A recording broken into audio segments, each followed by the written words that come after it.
ځخیل سیویل هاسپټل کې د زنانه او الټراساوند چې دی هغه د ډیر وخت نه نارینه ډاکټرز کوي. ګران ملګرو د دغه زنانه او په سترګو کې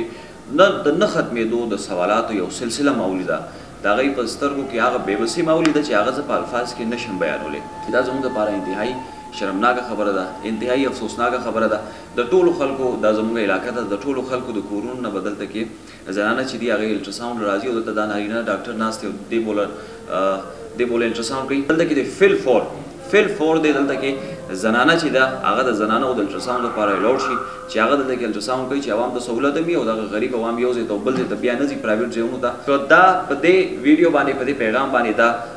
مسله حل نه شوه. بیا موږ احتجاج کوو، د پریس کلب مخې ته به هم کوو، د هسپتال مخې ته به هم کوو، ټریډ فیډریشن ته زه بیا دا درخواست کوم چې که دا مسله حل نه شوه هغوی به هم په دې کې زموږ سات ورکوي، روډ به هم بلاک کوو. سلامونه او احترامات ګرانو ملګرو، وحید الله خان یم. نننۍ ویډیو انتهایی مهمه، انتهایی حساس او تشویشناک هم ده. ګران ملګرو د خواځخیلې کیټګري سی هاسپټل د خواځخیلې سیویل هاسپټل کې د زنانه او الټراساوند چې دی هغه د ډیر وخت نه نارینه ډاکټرز کوي. د دې خبرې انکشاف هغه وخت وشو کله چې دغه زنانه په خپله څو ځلې زما افیس ته دلته کې رالې او ما ته دغه شکایت وړاندې کړو. ګران ملګرو د دغه زنانه په سترګو کې د نه ختمېدو د سوالاتو یو سلسله مولیده د هغوی په سترګو کې هغه بېبسي مولیده چې هغه زه په الفاظ کې نشم بیانولی. ګران ملګرو په پښتنه خاوره باندې چې کله هم داسې یو مسله مخې ته راشي نو بیا د دې ټولې معاشري فرض دی چې په یو ځای باندې د هغې مخنیوی وکړی شي. ګران ملګرو کله چې هم دغه الټراساوند دپاره سرکاري هاسپټل ته زنانه لاړ شي نو بیا ډېرې زنانه داسې هغوی ته خو مخکې پته نه وي، خو چې کله انټر شي چې پته ورته ولګي چې دلته کې خو نارینه به زموږ الټراساوند کوي. الټراساوند کې تاسو ته پته ده چې څومره کم حده پورې فزیکل ټچ چې دی هغه راتلی شي. چونکې د ډاکټر او د پیشنټ دا رشته چې کله یو کلینیک کې یو دغه کې انټر شي نو بیا دا یو بل قسم رشتې ته واوړي. خو زه بیا هم دا وایم چې دا زموږ دپاره انتهایي شرمناکه خبره ده، انتهایی افسوسناکه خبره ده. د ټولو خلکو دا زموږ علاقه ده، د ټولو خلکو د کورونو نه به دلته کې زنانه چې دي هغې الټراساوند راځي او دلته دا نارینه ډاکټر ناست دی دی بوله الټراساوند کوي. د یو زنانه د وینا تر مخه دا هم شته چې هلته کې زنانه ډاکټرز هم موجود دي، خو دا میل چې دی دی رامخکې شي او دی کوم الټراساوند چې دی هغه کوي. ګران ملګرو څومره هم چې زنانه دغلته کې الټراساوند دپاره ځي په دې کې د ټولې زموږ خویندې میندې دي حیادار کورونو نه راځي دلته کې نو بیا څه زنانه هلته کې مجبوره وي بس هغوی الټراساوند ته غاړه کښیږدي او الټراساوند وشي. څه زنانه په دې کې هغه ځای نه راپاسي، اکثر د دې ډاکټر سره خوله هم ووایي دغه ځای نه راپاسي نور پرایویټ ځایونو ته لاړ شي هلته کې خپل الټراساوند وکړي، پیسې چې څو راځي بیا مجبورن ورکوي. د ډېرو غریبو کورنو متوسط کورنو زنانو دا خبره کړې ده چې یاره زموږ سره بیا اکثر پیسې نه نو موږ واپس کور ته همداسې لاړ شو خو الټراساوند دغلته په دې نارینه شخص باندې نه کوو. زه دا خبره کوم چې دا زموږ دپاره څومره افسوسناکه خبره ده، څومره شرمناکه خبره ده. په دې سلسله کې چې کله ما د سیویل هسپتال انچارج ډاکټر دولت خان صاحب سره چې ما رابطه وکړه دې حوالې سره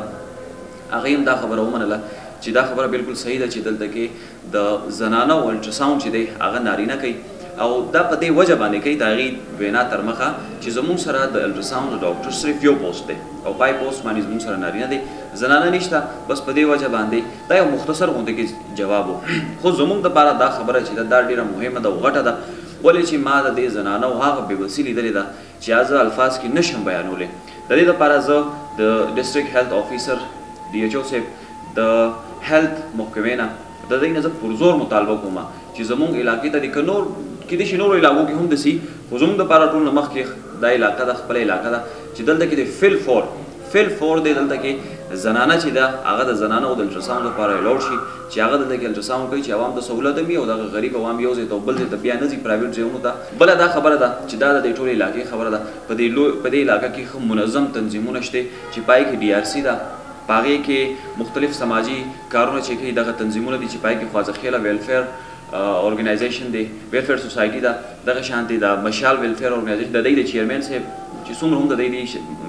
اکبر شاه صاحب دی، شاه بخروان دی، د خواځخیلې د پریس کلب چیرمین صاحب دی افضل شاه صاحب، دغه شانتې د ټریډ فیډریشن دواړه پینلې چې دي د دې دواړه مشران چې دي د دوی دا ټول د دې بازار او د دې علاقې مشران دي د دوی ټولو نه. د دې نه علاوه د سکولز چې څومره پرنسپلز وغیره پرنسپلز دي، ډایرکټرز دي، مشران دي د دې علاقې به نور هم داسې ډېر سیاسي مشران دي د ټولو نه دا مطالبه کومه چې په دې باره کې د فیل فور نوټیس واخیستی شي دغه سړی چې دی دغه ډاکټر نارینه چې دی د زنانه الټراساونډ په کوم حیثیت باندې کوي یورپین ممالک ته هم که موږ لاړ شو هلته کې هم که موږ دا صورتحال بني د زنانو دپاره به هم زنانه ډاکټرز دي نو که دا په دې ویډیو باندې په دې پیغام باندې دا مسله حل نه شوه بیا موږ احتجاج کوو د پریس کلب مخې ته به هم کوو د هسپتال مخې ته به هم کوو ټریډ فیډریشن ته زه بیا دا درخواست کوم چې که دا مسله حل نه شوه هغوی به هم په دې کې زموږ سات ورکوي روډ به هم بلاک کوو هر حده پورې به ځو خو دا مطالبه موږ په حکومت باندې خپله منو دا کوم ځای کې هم دا حساب کتاب روان دی دا ډېر ناجایز کار دی دا ډېر غلط کار دی د زنانو دپاره د زنانه نه علاوه بل یو قسم ډاکټر موږ نه منو ولې چې دا زموږ علاقه ده زموږ تورسرې دي زموږ خویندې میندې دي او کله چې هغوی په خپله چې د خپل عزت باره کې دومره فکرمند وی که نه دا زنانه چې دلته کلمه رالی او ما ته یې ووایي چې څو ځلې راغلي دي چې یاره مونږ خو داسې رالو خو ډېرې زنانه به داسې چې هغه په خپل کور کې خپل کور والا خاوند چې هغه ته به غږ نشي کولی کور والا ته به غږ نشي کولی او دلته کې به دا الټراساونډ وکړي نور ډېر خلک داسې دي ډېرې زنانه داسې دي چې څه مجبورۍ تحت خو فیل فور دا ختمول غواړي دا طریقه کار ختمول غواړي دلته کې فیل فور زه د ډي ایچ او صاحب نه مطالبه کوم چې دلته کې فیل فور دی د فیمیل ډاکټر تعیناتي یقیني کی ادروایز مختلف قسم څومره هم چې احتجاجونه کېږي پای کې چې څه هم کېږي د دې ټول ذمہواري به په محکمه صحت باندې په ډي ایچ او صاحب باندې وي نو د دې معامله کې فیل فور چې د ایکشن واخیستی ادروایز دا ټول تنظیمونو ته زما پیغام ورسېدو او دغه ټول تنظیمونه به انشاءالله په یو پلیټفارم باندې په دې مسله باندې نو زه امید ساتم چې د دې مسلې حل به فیل فور روزي ودن ا ویک یو ویک کې که د دې حل رونه وتو بیا موږ مختلف سټریټیجیز چې دي هغه به روی کار راولو ډېره زیاته مننه